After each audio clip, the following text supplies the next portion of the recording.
I would say to you, don't know how to formulate a question. Right.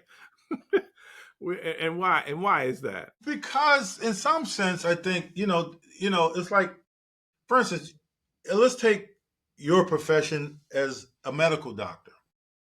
A lot of patients that probably come to see you don't come prepared with questions. They rely on you for the answers.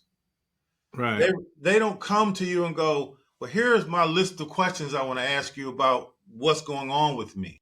Right. Because they don't even know the context of what's going on with them. Right. I do see what you're saying. And they don't come to me with a list of questions. And yeah, they right. But I say, hey, how are you doing? And it's like, I'm waiting for you to tell me. Well, you tell me how I'm doing. I'm like, I don't know. You at least tell me something. You You're the look doctor. okay. Right. So that's the same. I think the same thing applies if you step back and look at society, right? A lot of people don't know what is going on to them in life. So Mhm. they're not. So I don't believe a lot of folks know how to formulate the question to ask the question about the context in which they exist. Right. Like, for instance, the things that's going on right now on a larger scale, that's happening, this the impacts that's happening to African Americans, our community. Well, where do you begin to ask? Right. Right.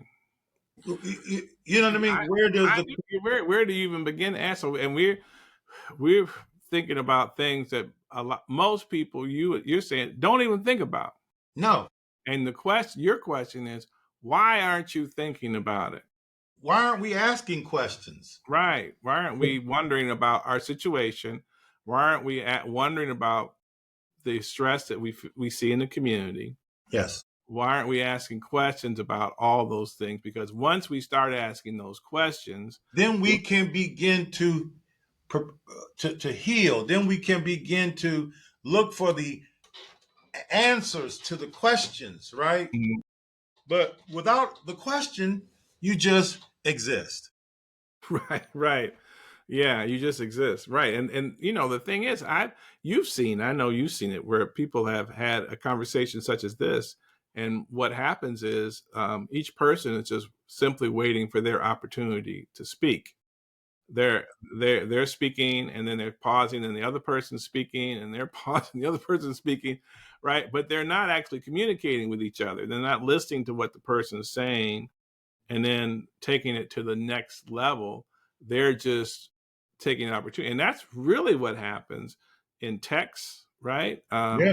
And when you're interacting with your phone rather than interacting with a person, you're losing to the ability in real time to communicate, to ask questions, to formulate, like you say, think about the answer, formulate an answer, advance the answer, however it comes out. You know what I'm saying? Yeah. And then that's how the conversation grows, isn't it? But listen, what you're saying is spot on. It's most people listen, and it's what they say. Most people listen to, like you said, answer versus most people listening to understand.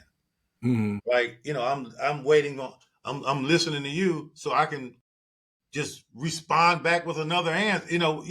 But they're not trying to understand what you're trying to say, Mhm. right? and and that's where I think a lot of and if you don't know if you don't really, if you're not really understanding, kind of getting to the point of understanding, then to your point, it just becomes this exchange of almost nothingness, because you're just words going back and forth, and you're not learning anything. You're not really pushing on anything. The ideas stay where they are. Versus, I hear you, I understand what you're saying, and I can learn Yeah. from that.